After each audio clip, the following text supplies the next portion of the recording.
All. In fact, he has just arrived here, breaking inputs here. The election campaign of the BJP spearheaded there with Prime Minister Modi's presence as well. Let's take a listen in. Jagannath देव के शोतो प्रणाम जानाई।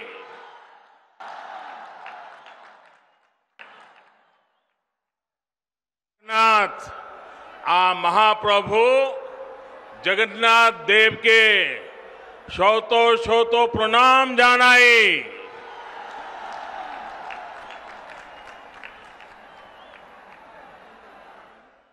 आप लोगों का ये उत्साह, ये उमंग, ये ऊर्जा कोलकाता से लेकर दिल्ली तक बहुत बड़ा संदेश दे रहा है। अब पश्चिम बंगाल परिवर्तन का मन बना चुका है। एक बार फिर मेरे साथ बोलिए, भारत माता की वंदे वंदे वंदे वंदे वंदे वंदे। साथियों, आज इस वीर धरा से पश्चिम बंगाल अपने तेज विकास के संकल्प को सिद्ध करने के लिए एक बड़ा कदम उठा रहा है। पिछली बार मैं आपको गैस कनेक्टिविटी के इंफ्रास्ट्रक्चर का उपहार देने आया था। आज रेल और मेट्रो कनेक्टिविटी को मजबूत करने वाले महत्वपूर्ण काम शुरू हो रहे हैं। थोड़ी देर में हुगली की, पश्चिम बंगाल की रेल और मेट्रो कनेक्टिविटी के अनेक प्रोजेक्ट्स का शिलान्यास और लोकार्पण होना है। इस महत्वपूर्ण योजनाओं के लिए, बंगाल के उज्जवल भविष्य के लिए मैं आप सबको बहुत बहुत बधाई देता हूं। साथियों, दुनिया में जितने देश गरीबी से बाहर आए या गरीबी मिटाने में सफल हुए या विकसित देश बने, ऐसे सभी देशों में एक बात बहुत कॉमन देखी जाती है। इन देशों ने अपने अपने देश में सही समय पर बड़ी संख्या में इंफ्रास्ट्रक्चर का निर्माण किया। आधुनिक हाईवे, आधुनिक रेलवे, आधुनिक एयरवे। इन देशों के आधुनिक इंफ्रास्ट्रक्चर ने इन देशों को आधुनिक बनाने में मदद की। वहां ये एक प्रकार से परिवर्तन का बहुत बड़ा कारण बना। हमारे देश में भी यही काम दशकों पहले होना चाहिए था, लेकिन हुआ नहीं। अब हमें देर नहीं करनी है। हमें एक पल भी रुकना नहीं है। हमें एक पल भी गंवाना नहीं है। इसी सोच के साथ आज देश में आधुनिक इंफ्रास्ट्रक्चर के निर्माण पर अभूतपूर्व जोर दिया जा रहा है, अभूतपूर्व निवेश किया जा रहा है। बेहतर इंफ्रास्ट्रक्चर, खेती, उद्योग, टूरिज्म, युवाओं को रोजगार, यानी विकास के हर पहलू के लिए मूलभूत आवश्यकता होती है। इसलिए पश्चिम बंगाल में भी कनेक्टिविटी से जुड़ा इंफ्रास्ट्रक्चर ये भारत सरकार की प्राथमिकता है, हमारी भी प्राथमिकता है। बीते वर्षों में हाईवे, रेलवे, एयरवे, वाटरवे और हाईवे, हर प्रकार की कनेक्टिविटी पर फोकस किया गया है। यहां बंगाल में भी हजारों करोड़ रुपए निवेश किए गए हैं। बंगाल में रेल लाइनों के चौड़ीकरण और बिजलीकरण का काम तेज गति से किया जा रहा है। भाइयों बहनों, अब रेलवे को लेकर पश्चिम बंगाल में संभावनाओं के नए द्वार खुल रहे हैं। पूर्वी डेडिकेटेड फ्रेट कॉरिडोर का बड़ा लाभ पश्चिम बंगाल को होने वाला है। इस प्रोजेक्ट का एक हिस्सा चालू भी हो चुका है और बहुत जल्द पूरा कॉरिडोर खुल जाएगा, जिससे बंगाल में भी उद्योगों के लिए नए अवसर बनेंगे। इसी तरह जो विशेष किसान रेल शुरू की गई है, उसका लाभ आज पश्चिम बंगाल के छोटे किसानों को बहुत तेजी से मिलना शुरू हो रहा है।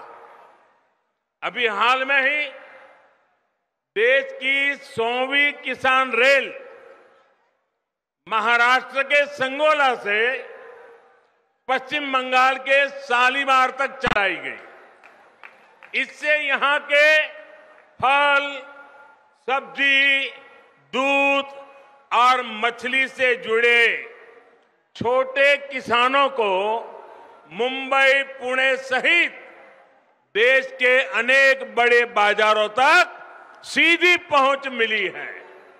भाइयों और बहनों, आज उत्तर 24 परगना, हावड़ा, हुगली जिलों के लाखों छात्र छात्राओं, कर्मचारियों, श्रमिकों के लिए भी बहुत बड़ा दिन है। नॉर्थ साउथ मेट्रो का नोआपाड़ा से दक्षिणेश्वर तक विस्तार होने से हर दिन इन जिलों के हजारों यात्रियों को सुविधा होने वाली है। अब आपको कोलकाता आने जाने के लिए आधुनिक और सुविधा संपन्न तेज पब्लिक ट्रांसपोर्ट मिल गया है। भाइयों और बहनों, चंद्रनगर सहित ये पूरा क्षेत्र भारत की आजादी का, भारत की संस्कृति और भारत के ज्ञान विज्ञान का एक प्रकार से तीर्थ है। महर्षि अरबिंदो, मोतीलाल रॉय, रास बिहारी बोस, बिपिन बिहारी गांगुली, कन्हैयालाल दत्त, उपेंद्र नाथ बंदोपाध्याय,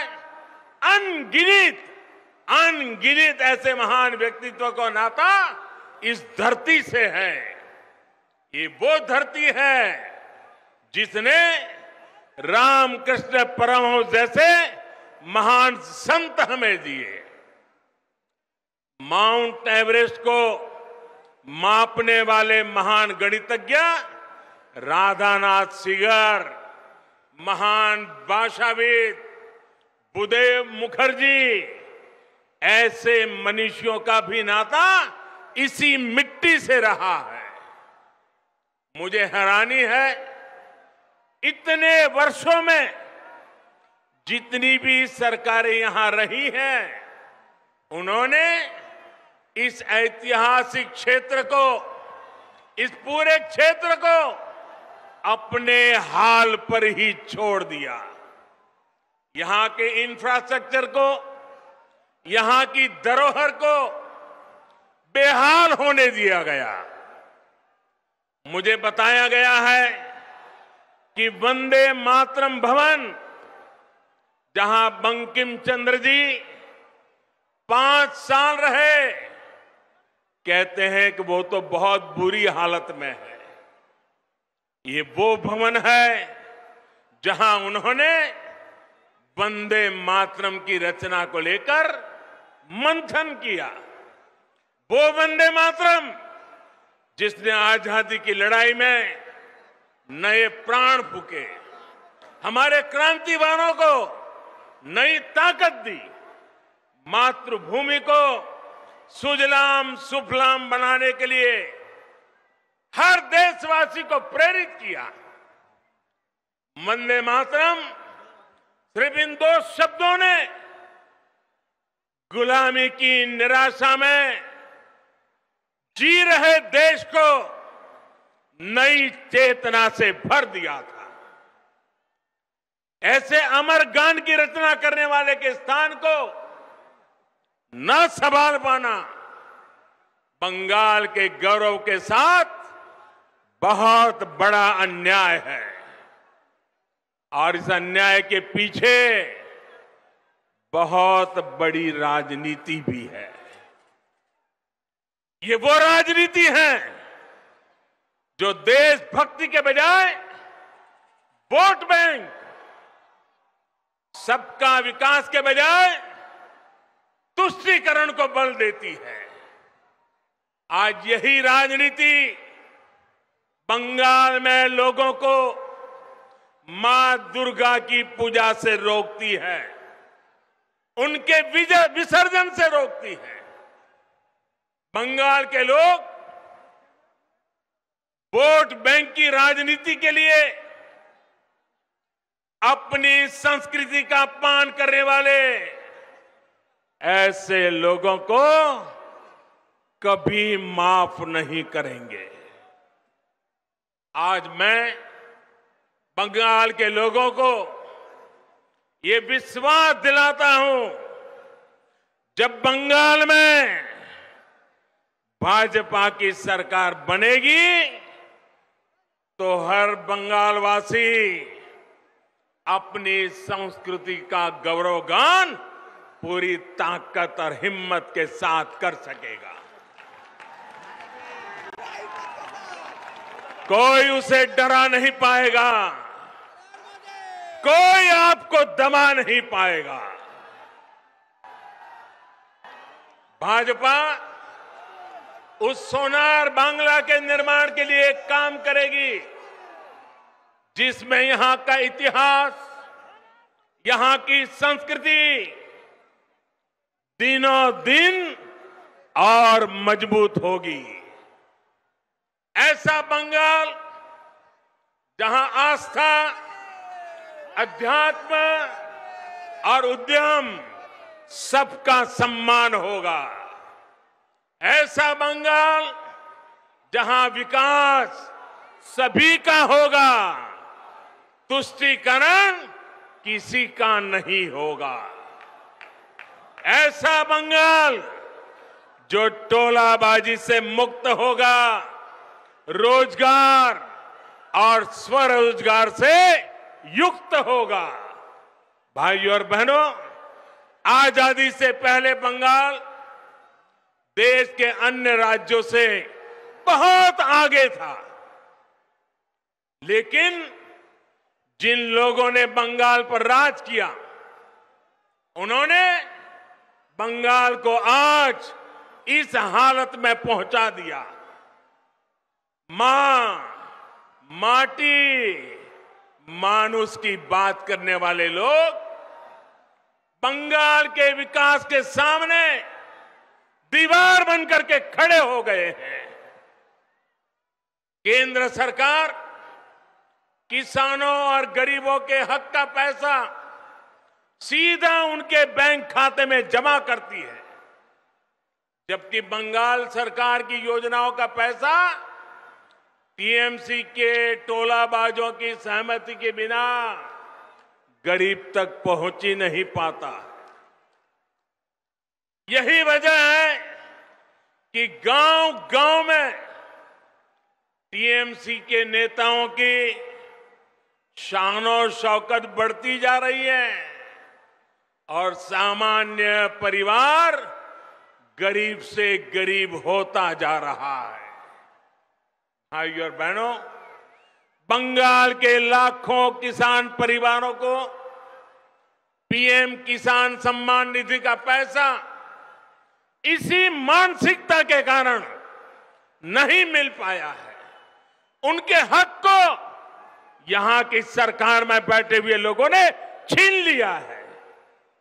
बंगाल के लाखों गरीब परिवार आयुष्मान भारत योजना के तहत 5 लाख रुपए तक के मुफ्त इलाज की सुविधा से आज भी वंचित है। गरीब को सुविधा मिले, इन प्रयासों को कैसे यहां रोका जाता है, इसका एक और उदाहरण मैं आज बंगाल की धरती पर आपको देता हूं। देश के गांवों में हर घर तक पाइप से पानी पहुंचाने के लिए जल जीवन मिशन चल रहा है। प्रयास यह है कि हमारी बहनों, हमारी माताओं, हमारी बेटियों को पानी लाने में अपना समय और अपना श्रम न लगाना पड़े। प्रयास ये है कि हमारे बच्चों को प्रदूषित पानी से होने वाली अनेक बीमारियों से बचाया जा सके। बंगाल के लिए ये मिशन इसलिए ज्यादा जरूरी है क्योंकि यहां 1.5-2 करोड़ से अधिक ग्रामीण घरों में आप चौंक जाएंगे इन्होंने बंगाल की हालत क्या की है। 1.5-2 करोड़ ग्रामीण घरों, और उसमें से सिर्फ देश भी आज सुनेगा तो चौंक जाएगा। 1.5 करोड़ 1.25-2 करोड़ घरों में से सिर्फ 2 लाख घरों में ही नल से जल की सुविधा है। अब बताइए क्या करके रख दिया था उन्होंने। आज देश में अभियान चल पड़ने के बाद अब तक इस अभियान के तहत लगभग देश में 3 करोड़ 60 लाख घरों को पानी के कनेक्शन दिए जा चुके हैं।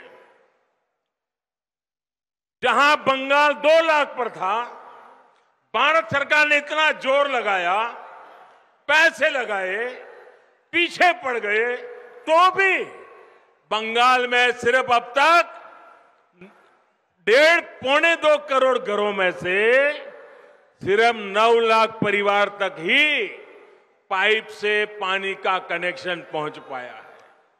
यहां की सरकार जिस रफ्तार से काम कर रही है और उस रफ्तार से तो पश्चिम बंगाल के हर गरीब के घर पाइप से जल पहुंचाने में पता नहीं कितने साल बीत जाएंगे। टीएमसी सरकार गरीबों के घर तक पानी पहुंचाने के लिए कितनी गंभीर है, इसका एक और उदाहरण आपको देता हूं। मैं आपसे पूछना चाहता हूं, क्या बंगाल के लोगों को पीने का शुद्ध पानी मिलना चाहिए कि नहीं मिलना चाहिए? जरा पूरी ताकत से बोलिए, पीने का पानी मिलना चाहिए कि नहीं मिलना चाहिए? गांवों में भी मिलना चाहिए कि नहीं मिलना चाहिए? गरीब से गरीब को भी मिलना चाहिए कि नहीं मिलना चाहिए? ये आपका हक है कि नहीं है? की सरकार ने काम करना चाहिए कि नहीं करना चाहिए? लेकिन हुआ क्या? हर घर जल पहुंचाने के लिए भारत सरकार ने, दिल्ली सरकार ने 1700 करोड़ रुपए से ज्यादा 1700 करोड़ रुपए से ज्यादा रकम ये टीएमसी सरकार को दी। लेकिन इसमें से सिर्फ 609 करोड़ रुपए ही यहां की सरकार ने खर्च किया है। बाकी 1100 करोड़ रुपया यहां की सरकार दबा करके बैठ गई है। सर, ये दिखाता है कि टीएमसी सरकार को गरीब की, पश्चिम बंगाल की बहनों बेटियों की जरा भी परवाह नहीं है। दोस्तों, क्या जो पानी के लिए तरस रही है वो बंगाल की बेटी है कि नहीं है? वो बंगाल की बेटी है कि नहीं है? बंगाल की बेटी को पानी मिलना चाहिए कि नहीं मिलना चाहिए? बंगाल की बेटी के साथ अन्याय करने वाले लोग, क्या उनको माफ किया जा सकता है? भाइयों और बहनों, पश्चिम बंगाल में भाजपा की सरकार सिर्फ सत्ता में परिवर्तन के लिए नहीं, बल्कि आसोल परिवर्तन के लिए बनानी है। आसोल परिवर्तन, बल्कि यहां कमल खिलाना इसलिए Prime Minister Modi addressing voters there in Hooghly and West Bengal, spelling out state government's failings in not being able to pass on central government scheme benefits here to the people, naming some icons here as well on why Bengali icons aren't being celebrated enough. All of that which is continuing here in this election campaign. Let's switch focus to breaking inputs here, political developments here.